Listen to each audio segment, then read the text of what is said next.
I was 60 years old the first time I felt alive again after my husband died, and it happened in the arms of a 24-year-old man I had no business touching. His name was Marcus, and when his lips crashed against mine in my kitchen that Tuesday afternoon, I did not push him away. I pulled him closer. My dead husband's toolbox still sat in the garage. His coffee mug still hung on the third hook by the sink, and there I was, my back pressed against the counter Tom had installed with his own hands, kissing a boy young enough to be my grandson while my wedding ring dug into my palm. The guilt was suffocating. The desire was stronger. And when Marcus whispered, "I have wanted you since the moment I saw you," I knew I was about to destroy everything I thought I knew about myself. But here's what nobody tells you about grief and loneliness. They make you desperate. And desperate people do unforgivable things. Before we go any further, I want to say thank you to everyone who has subscribed to this channel. Your support means the world to me. And to all the new viewers and those who keep coming back but have not hit that subscribe button yet, I cannot wait for you to join our family. Your subscription is the fuel that keeps this channel going, the energy that pushes me to share these raw, honest stories. Please, take a moment to engage with us in the comments. Share your thoughts, your own experiences, your judgments. I want to hear all of it. Now, let me take you back to where this all began. My name is Sarah Mitchell. I am 60 years old, a widow, and until 6 months ago, I was someone you would call respectable. I live in a quiet suburb outside of Portland, Oregon, in a modest 3-bedroom house that Tom and I bought 32 years ago. We raised 2 children here. We celebrated anniversaries here. And 8 months ago, Tom died here, in our bedroom, from a massive heart attack that gave him no warning and gave me no chance to say goodbye. They tell you that grief comes in waves. What they do not tell you is that sometimes those waves drown you for so long that when you finally come up for air, you will do anything, absolutely anything, to feel something other than emptiness. Tom was a good man, a faithful husband, a devoted father, a reliable provider. He fixed things around the house, paid the bills on time, kissed me on the forehead every morning. Our marriage was not passionate, but it was steady, safe.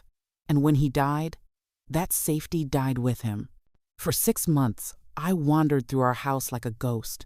I stopped cooking real meals. I stopped calling friends. I stopped pretending I had any idea how to keep living without him. The house started falling apart around me, small things at first.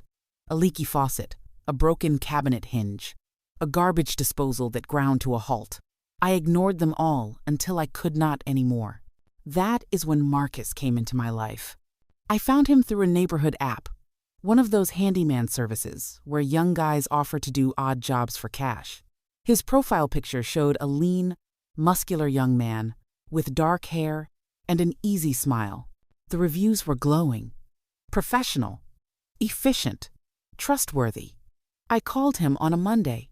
He showed up on Tuesday morning. When I opened the door, I was not prepared for how beautiful he was. Not handsome in a conventional way, but magnetic. He had these intense brown eyes that seemed to look right through me, and when he smiled, I felt something I had not felt in years, maybe ever. "Mrs. Mitchell," he said, extending his hand. "I am Marcus." I shook his hand, feeling foolish in my old jeans and Tom's oversized sweater. "Please, call me Sarah." He was professional at first, all business, as I showed him the kitchen sink, the broken cabinet, the list of small repairs I had been avoiding. He quoted me a fair price and got to work immediately. I made coffee and tried not to watch him, but I could not help it. There was something hypnotic about the way he moved, confident and careful at the same time. "You have a beautiful home," he said, glancing up at me from under the sink. "Thank you. My husband and I bought it a long time ago." "Your husband is a lucky man." I swallowed hard. He passed away 8 months ago.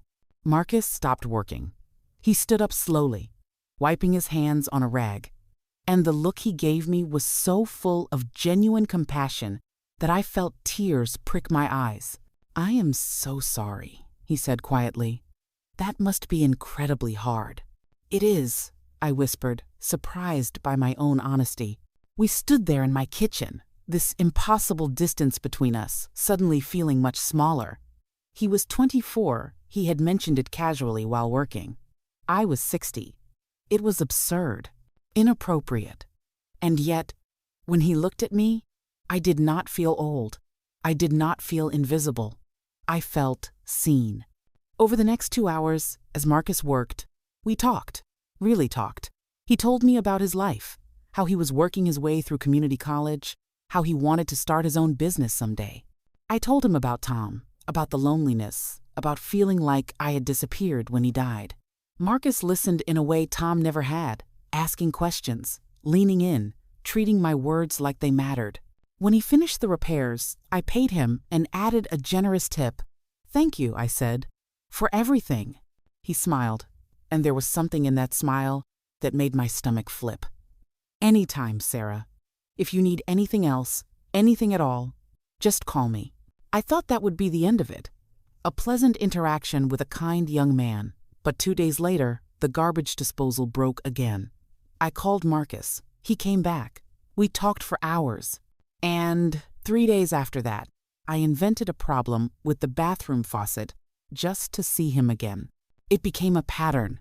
Every few days, I would find some small thing that needed fixing, and Marcus would show up, and we would talk, and the air between us would get thicker and more electric.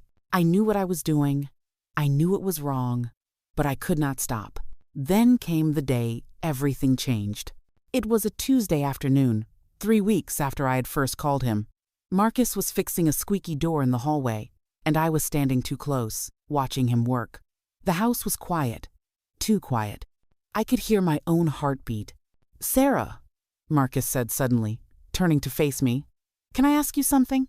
"Of course." "Why do you keep calling me?" My throat went dry. "Because things keep breaking." He stepped closer. "Do they?" I could not breathe, could not think, could not lie. "No." "Then why?" "Because I am lonely," I whispered. "Because when you are here, I feel like I exist again."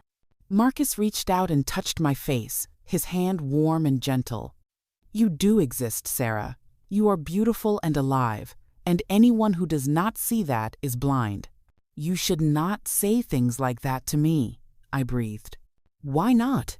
"Because I am old enough to be your grandmother. Because this is wrong. Because—" He kissed me, just leaned in and pressed his lips to mine, and every reason I had disappeared like smoke. I kissed him back, desperate and hungry, my hands tangling in his hair. He backed me against the wall, his body pressed against mine, and I felt like I was on fire. "Is this okay?" he whispered against my mouth. "No," I said. "But do not stop." We stumbled into the kitchen, kissing frantically, knocking over a chair. His hands were everywhere, and I wanted them everywhere. It had been so long since anyone had touched me like this, with desire, with need. Tom had been gentle, predictable. Marcus was wild, urgent, and I matched his intensity with my own. I pulled his shirt over his head, running my hands over his chest, marveling at how young and strong he felt. He lifted me onto the counter, the same counter where I had made breakfast for my husband 1,000 times, and I wrapped my legs around him, shameless and desperate. "Sarah," he groaned, kissing my neck, my collarbone, pulling at my sweater. And then we heard it, a car door slamming, right outside my house. We froze, our hearts pounding in unison. Marcus pulled back, his eyes wide. I scrambled off the counter, my whole body shaking. "Someone is here," I whispered, panic flooding through me. We both rushed to the window, peering through the curtains. My neighbor, Patricia, was walking up her own driveway, carrying groceries. She had not been coming to my house, but she could have seen Marcus's truck. She could have noticed the lights on. She could have been watching. Marcus turned to me, his face flushed, his breathing heavy.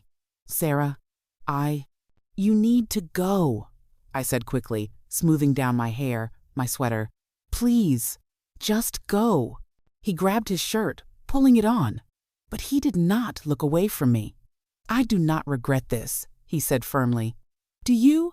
I stared at him, this beautiful young man who had made me feel alive again, and I knew the honest answer.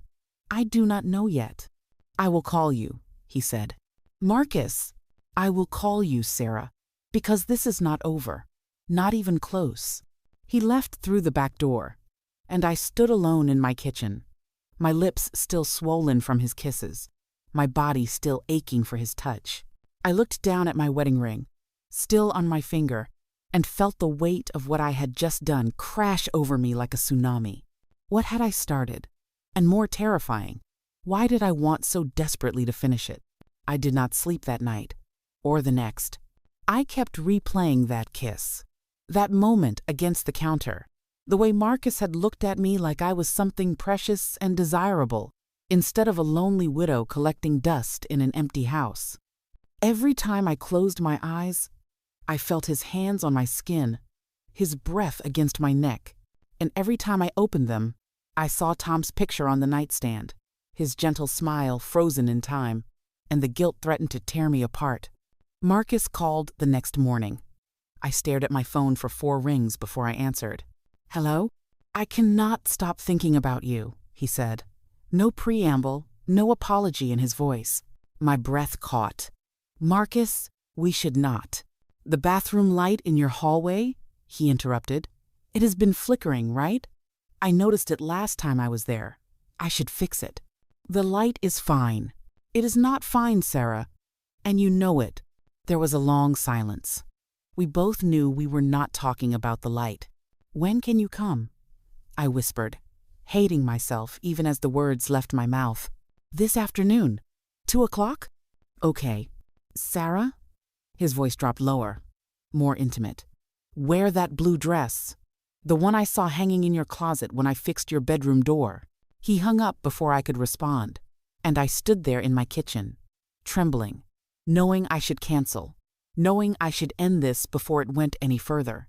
Instead, I went upstairs and put on the blue dress. Marcus arrived at exactly 2 o'clock. I opened the door, and the way he looked at me made my knees weak. He was carrying his toolbox, maintaining the pretense, but we both knew why he was really there. Hi, I breathed. Hi. He stepped inside, closing the door behind him. For a moment, we just stood there, the tension so thick I could barely breathe. Then he dropped the toolbox and pulled me into his arms, and we were kissing like we had been starving for each other. This time, there were no interruptions, no car doors slamming, no reasons to stop. He picked me up, and I wrapped my legs around his waist as he carried me to the couch. The blue dress he had requested ended up on the floor within minutes, along with his clothes, and when we finally came together, I cried. Not from pain or regret, but from feeling alive again, from being wanted, from experiencing pleasure I thought had died with my husband. Afterward, we lay tangled together on the couch, my head on his chest, his fingers tracing patterns on my shoulder. This is insane, I whispered. I know. You are 24 years old. I know that too. What are we doing, Marcus?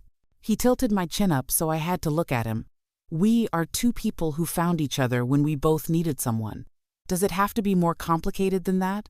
Yes, I said, because I am 60, because my husband just died. Because if anyone finds out, then we do not let anyone find out, he said simply. Sarah, I do not care about your age. I care about you. The way you talk, the way you laugh, the way you look at me like I am more than just some kid doing odd jobs. When I am with you, I feel like I matter. You do matter, I said fiercely. But Marcus, this cannot go anywhere. You understand that, right? You should be with someone your own age, someone who can give you a future. He kissed my forehead. I am not asking for a future. I am asking for right now. Can you give me that? I knew I should say no. I knew this was a mistake that would only get bigger and more painful. But God help me, I said yes. Over the next month, Marcus became a regular fixture in my life. He came over 2, sometimes 3 times a week, always with some repair as an excuse. We made love in every room of my house, erasing Tom's ghost with our passion. It was reckless and selfish and the most exhilarating thing I had ever experienced. But secrets have a way of making themselves known, and ours was getting harder to keep. Patricia, my neighbor, started asking questions. "That handyman is here a lot," she mentioned one afternoon when I was getting my mail. "You must have a lot of things breaking down." "Old house," I said lightly, my heart pounding. "You know how it is." She gave me a strange look. Well, if you need a referral for someone else, my son-in-law does that kind of work. Might be less expensive than having someone come so often." I smiled tightly. "I will keep that in mind." Then there was Janet from my grief support group, who noticed I had stopped attending meetings. "Sarah, we have missed you," she said when she called. "Are you doing okay? You seem different lately." "I am fine," I lead. "Just busy." "Busy is good," she said carefully. "But make sure you are taking care of yourself. Grief can make us do things we would not normally do, make choices we might regret later." I wanted to ask if she somehow knew, but I just thanked her for her concern and hung up. The paranoia was exhausting, but not exhausting enough to make me stop. Because when Marcus was with me, nothing else mattered. Not the age difference. Not the judgment I knew would come if anyone found out. Not even the memory of Tom that I was slowly betraying. 6 weeks into our affair, Marcus started pushing for more. We were lying in my bed, the afternoon sun filtering through the curtains, when he said, "Come away with me this weekend." I laughed softly. Where would we go? The coast. I know a little inn in Cannon Beach. We could have 2 whole days together. No hiding, no worrying about neighbors. "Marcus, I cannot just disappear for a weekend. People will ask questions. So tell them you are visiting a friend. Tell them you need time away. Sarah, I want to wake up next to you. I want to have breakfast with you. I want to walk on the beach with you and not care who sees us." "That is not our reality," I said gently. We agreed. This was just about right now. About this moment. Nothing more. His jaw tightened. "What if I want more?" My heart sank. "You cannot want more. This has an expiration date, Marcus. You know that." "Why? Because you decided it does?" He sat up, running his hand through his hair. "I have feelings for you, Sarah. Real feelings. This is not just sex for me. It cannot be more than that," I said, sitting up and pulling the sheet around me. "You have your whole life ahead of you. You will meet someone your own age, someone you can actually have a future with." "I do not want someone my own age," he said, his voice rising. "I want you. Why is that so hard for you to believe?" "Because it does not make sense," I shot back. "Because in a year or 2 years, you are going to wake up and realize you wasted your youth on a woman old enough to be your grandmother. And you are going to resent me for it. You do not get to decide how I feel," he said quietly, but there was steel in his voice. "And you do not get to push me away because you are scared." "I am not scared. I am realistic." He stared at me for a long moment, and then he said something that changed everything. "I am falling in love with you, Sarah." The words hung in the air between us like a bomb waiting to explode. "No," I whispered. "No, Marcus, you cannot." Too late. He reached for my hand. "I love the way you laugh at my stupid jokes. I love how you dance around the kitchen when you think I am not watching. I love your strength, your honesty, your bravery. I love you." Tears streamed down my face. "This is not love. This is loneliness and desire, and—" "It is love," he said firmly. "And I think you love me too. You are just too afraid to admit it." Before I could respond, my phone rang. I grabbed it from the nightstand, grateful for the interruption. The caller ID showed my daughter's name, Emily. My blood ran cold. "I have to take this," I said, my voice shaking. Marcus nodded and got out of bed, pulling on his jeans to give me privacy. "Hi, honey," I answered, trying to sound normal. "Mom, I have great news. I got that promotion I was up for. Oh, sweetheart, that is wonderful, I said, forcing enthusiasm into my voice. Thanks. So, to celebrate, I am taking a few days off, and I am coming to see you. I know I have not been around much since Dad died, and I feel terrible about it. I am driving up tomorrow, and I will stay through the weekend. We can spend some real time together. My heart stopped. Tomorrow? Yes, I will be there by afternoon. Oh, Mom, I cannot wait to see you. I have missed you so much. I have missed you too, I said weakly. We talked for a few more minutes, and when I hung up, I just sat there, staring at nothing. Marcus sat down beside me. What is wrong? My daughter is coming tomorrow. She is staying through the weekend. Okay, he said slowly. So I will not come by until she leaves. Marcus, it is not that simple. Emily is observant.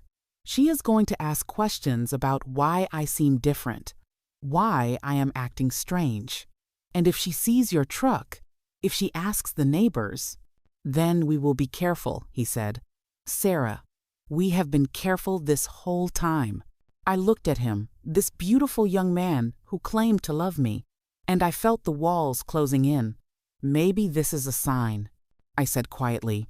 Maybe we should end this before someone gets hurt. Someone is already getting hurt, he said, standing up abruptly. You are hurting me right now. Marcus, I told you I love you, and you are using your daughter's visit as an excuse to push me away. He grabbed his shirt, pulling it on roughly. I should have known better. I should have known that you would panic the second this became real. That is not fair, I said, my voice breaking. No, what is not fair is you treating me like some dirty secret. He grabbed his toolbox from the hallway. I will stay away while your daughter is here. But after she leaves, we need to talk. Really talk. Because I am not going to keep doing this if you are never going to let yourself actually care about me. He left without kissing me goodbye, and I sat alone in my bed, surrounded by the scent of him, feeling like my world was falling apart. The next day, Emily arrived with hugs and smiles and bags of groceries to cook me dinner. She looked around the house, noticing the small repairs. Wow, Mom, the place looks great. Did you fix all this yourself? I hired a handyman, I said casually, avoiding her eyes. Good for you, she said, squeezing my shoulder. Dad would be proud of you for taking care of things. The guilt nearly destroyed me. That evening, as we cooked dinner together, Emily kept studying me. Mom, you seem different, lighter somehow. Like you are coming out of the grief fog. I am trying, I said carefully. I am glad.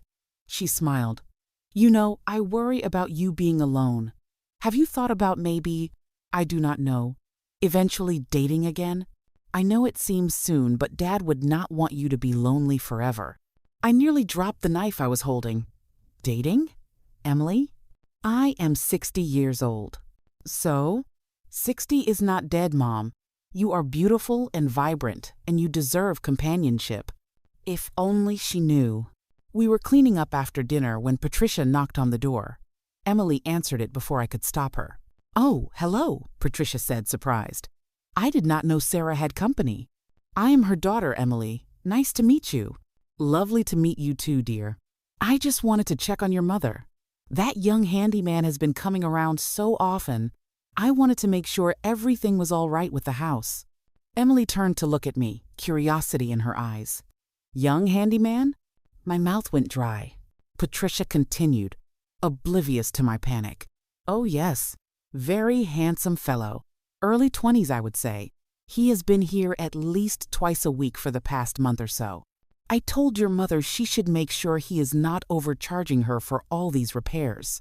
That is very thoughtful of you, Emily said slowly, still looking at me. Mom, maybe I should take a look at what he has been doing. Make sure you are getting your money's worth. That is not necessary, I said quickly. He does excellent work. After Patricia left, Emily closed the door and turned to me. Mom, is everything okay? That is a lot of repair work for 1 month. Old house, I repeated weakly. Things break. She did not look convinced, but she let it go. For now. That night, I lay awake in the guest room bed while Emily slept in my room, and I knew I was living on borrowed time. The secret was too big to keep. The lie was too fragile to last. And Marcus's declaration of love had changed everything. Because now it was not just about me and my loneliness anymore. It was about two hearts that had no business beating together, and a truth that was going to destroy everything when it finally came out. My phone buzzed with a text from Marcus. "I miss you. I love you. And I am not giving up on us." I stared at those words for a long time before I finally typed back, "I do not know if I am brave enough for this." His response came immediately. "Then I will be brave enough for both of us." As I finally drifted off to sleep, I knew that when Emily left, I would have to make a choice. Keep hiding and eventually lose Marcus, or come clean and risk losing everything else.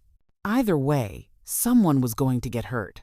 The only question was who and how badly.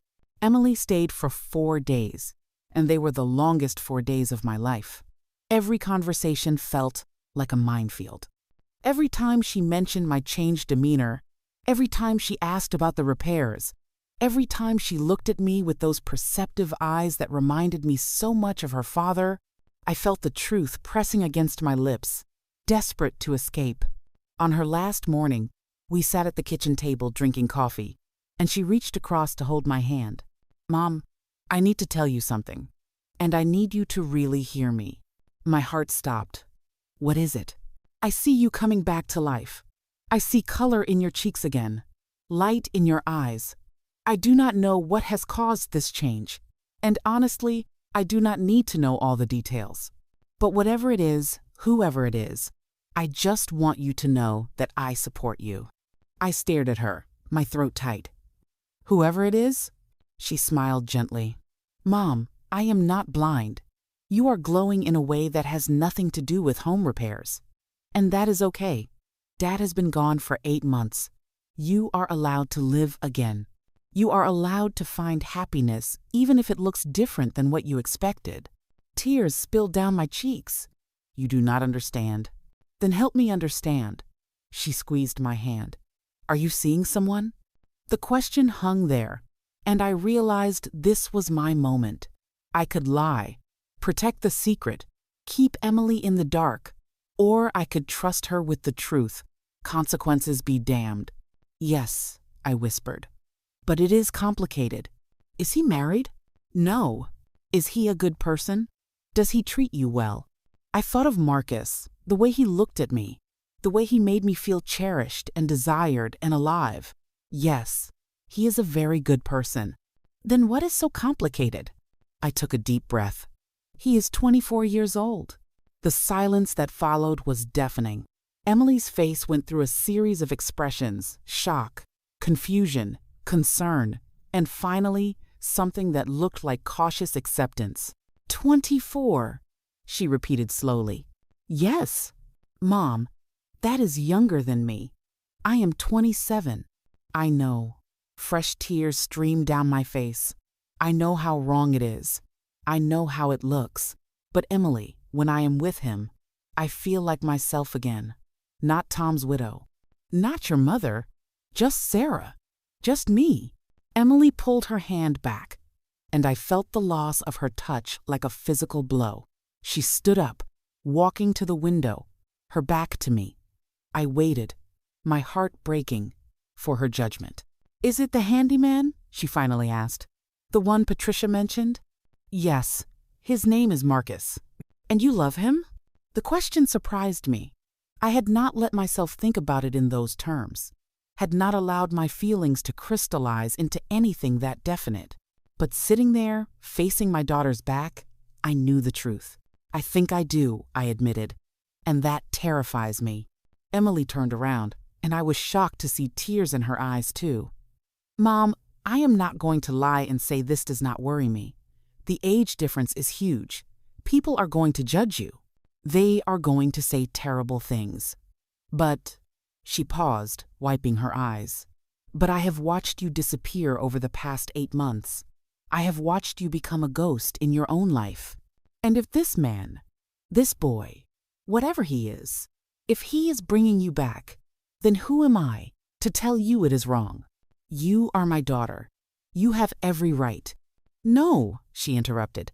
You are my mother, but you are also a woman with your own life and your own choices. Dad would not want you to be alone forever. He would want you to be happy. I am not sure he would have imagined this particular scenario, but she gave a watery laugh. But love is strange, right? It does not follow rules or timelines or appropriate age differences.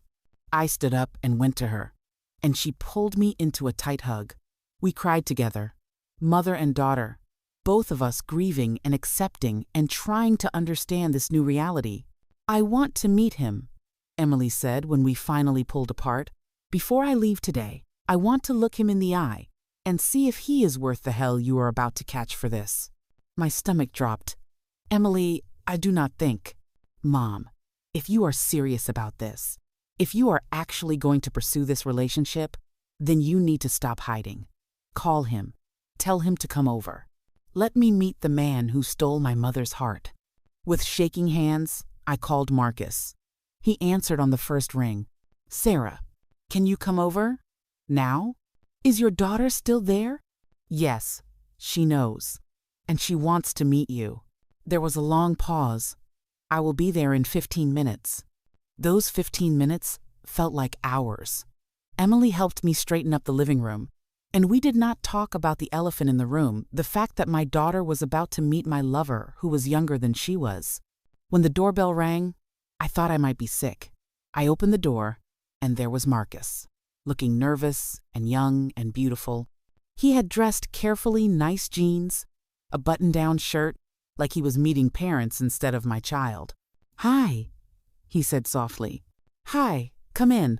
Emily was standing in the living room, her arms crossed, her face unreadable. Marcus walked in, and I watched them size each other up, my daughter and my lover, both around the same age, both important to me in completely different ways. You must be Emily, Marcus said, extending his hand. I am Marcus. It is nice to meet you. Emily shook his hand, but did not smile. I wish I could say the same, but honestly, I am still processing the fact that you are sleeping with my mother. Emily, I gasped. No, it is okay, Marcus said calmly. She has every right to be protective of you. If I were in her position, I would probably want to punch me. That got a slight smile from Emily. The thought crossed my mind. Can I ask you some questions? Emily said. Of course. Why my mother? And do not give me some line about how mature she is, or how much you have in common. I want the real answer. Marcus glanced at me, then back at Emily. The real answer is that I was not looking for this. I was not looking for anyone. I came here to fix a sink, and I met a woman who was broken in a way I understood because I was broken too. My father died 2 years ago. I know what that kind of loss does to a person. And when I talked to your mother, I saw someone fighting to survive, fighting to feel anything other than grief. I wanted to help her, and somewhere along the way, I fell in love with her. You are 24, Emily said. You cannot possibly know what love is. With respect, being young does not make my feelings less real, Marcus replied. I know what people will think. I know they will assume I am using her. Or this is some kind of weird mother complex.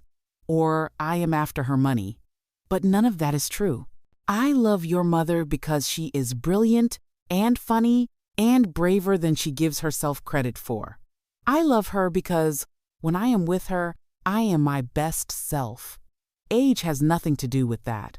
Emily studied him for a long moment. Then she turned to me. Mom, do you love him? I looked at Marcus, at this man who had brought me back to life, who had made me feel like a woman instead of a widow, and I finally let myself say it out loud. Yes, I love him. Marcus's face broke into the most beautiful smile I had ever seen. Emily sighed. Okay then, but I am going to say this once, and you both need to listen. This is going to be hard. People are going to be cruel. They are going to call you a cradle robber, Mom. They are going to say you are having a midlife crisis or taking advantage of a young man. And Marcus, they are going to question your motives, your mental health, everything. If you two are really going to do this, you need to be prepared for that. We are, Marcus said, reaching for my hand. Or at least, we will be. Emily picked up her bag. I need to get on the road. But Mom, I want you to call me, often.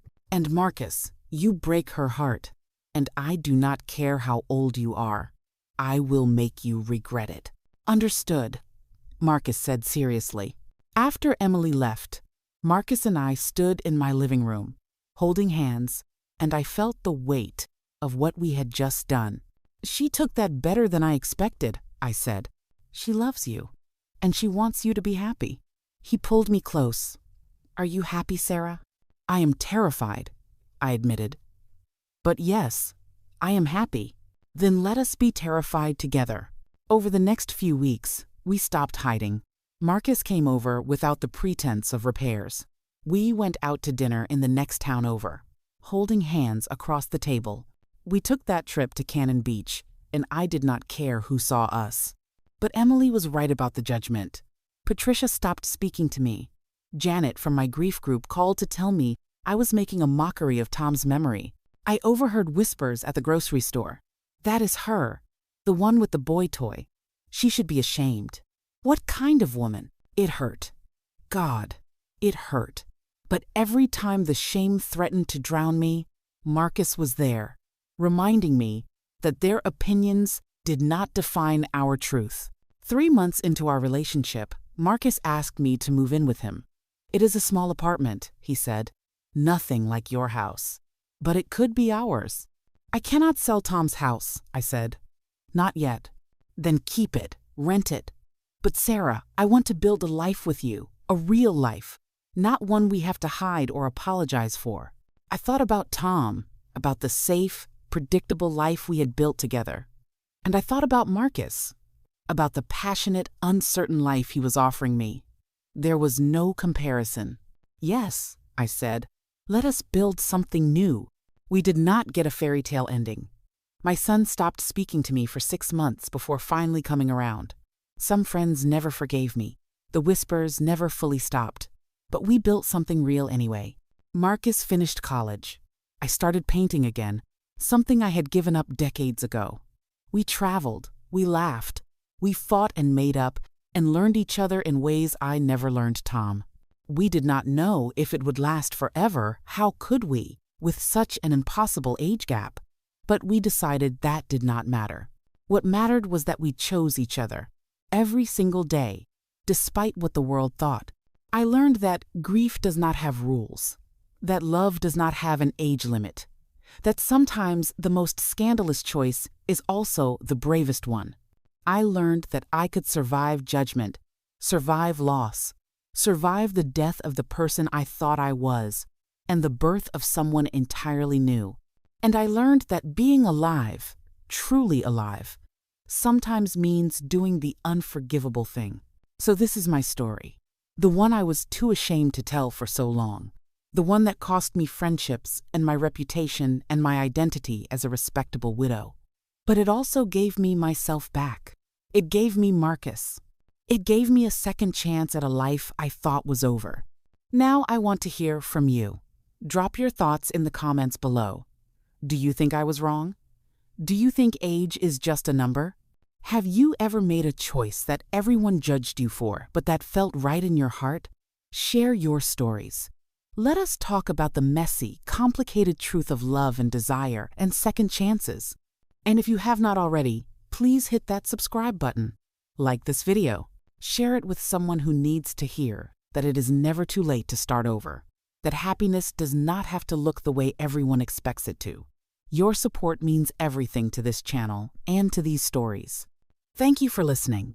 Thank you for not judging. Or if you are judging, thank you for listening anyway. Until next time, remember, your life is yours to live, no matter what anyone else thinks.